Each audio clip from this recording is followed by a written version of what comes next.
ঈদের খুশিকে বাড়িয়ে দিতে প্রতি বছর নতুন সিনেমা নিয়ে হাজির হন অভিনয় শিল্পীরা।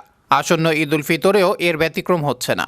এবারের ঈদে সিনেমা প্রেমীদের চাহিদার শীর্ষে রয়েছে বহুল প্রতীক্ষিত সিনেমা বরবাদ ও দাগি। মৃত্যুরে না পাইলে আমি পুরা দুনিয়া বরবাদ করে দিতে পারি। বিশেষ করে সিনেমা প্রেমীদের মধ্যে এখন চলছে তুমুল আলোচনা, কোন সিনেমাটি বেশি আলোড়ন তুলবে।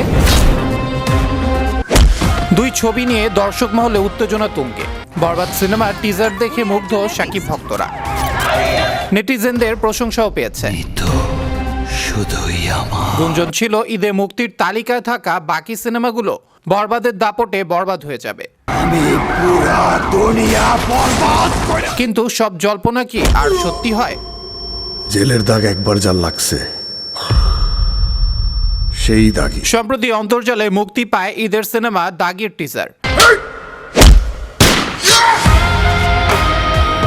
ঢালিউড অভিনেতা আফরান নিশোকে নতুন রূপে পেয়ে সরগরম নেটপাড়া, যা দেখে নেটিজেনদের অনেকেই বলছেন শাকিবের বরবাদকে টেক্কা দিতে প্রস্তুত নিশোর দাগি।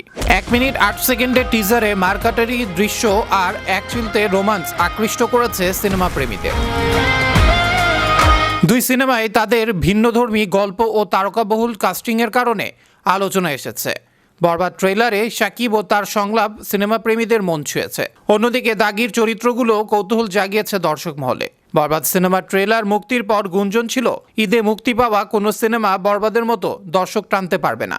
তবে নির্মাতা শিহাব শাহীন কম যান না। তিনিও টিজারে বার্তা দিলেন এবারের ঈদে হাড্ডাহাড্ডি লড়াই হবে, তবে মুক্তির পর দেখা যাবে কে বাজিমাত করতে পারে।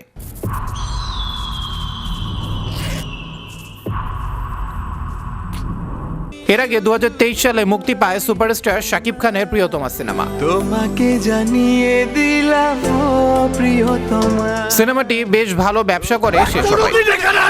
ঈশ্বর কি তোমার আমার মিলন লিখতে পারতো না।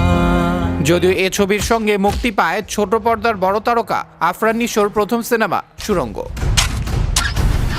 প্রথম ছবিতেই শাকিব খানকে এ ছবির মাধ্যমে টক্কর দিতে সমর্থ হন তিনি, কারণ রায়হান রাফি পরিচালিত সুড়ঙ্গ ছবিও ব্লকবাস্টারে পরিণত হয়। তবে গেল বছরের ঈদে অবশ্য নিশোকে পাওয়া যায়নি। শাকিব খান একাই সফলতা তুলে নেন তুফান ছবির মাধ্যমে। তবে এবারের হিসেব আবার আলাদা। 2 বছর পর ঈদে মুখোমুখি হতে চলেছেন শাকিব খান ও আফরান নিশো। শাকিব হাজির হচ্ছেন তার ক্যারিয়ারের সর্বোচ্চ বাজেটের ছবি বরবাদ নিয়ে। মেহেদী হাসান হৃদয়ের পরিচালনায় এতে তার নায়িকা কলকাতার ইথিকা পাল।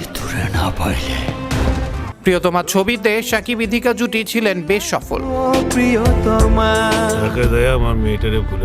অন্যদিকে শিহাব শাহীনের পরিচালনায় আফরান নিশো হাজির হচ্ছেন তমা মির্জাকে নিয়ে দাগি সিনেমার মাধ্যমে। সুড়ঙ্গতেও নিশোর নায়িকা ছিলেন তমা। সব মিলিয়ে বরবাদ ও দাগির মধ্যে বেশ হাড্ডাহাড্ডি লড়াই হতে চলেছে, এমনটাই ধারণা চলচ্চিত্র সংশ্লিষ্টদের।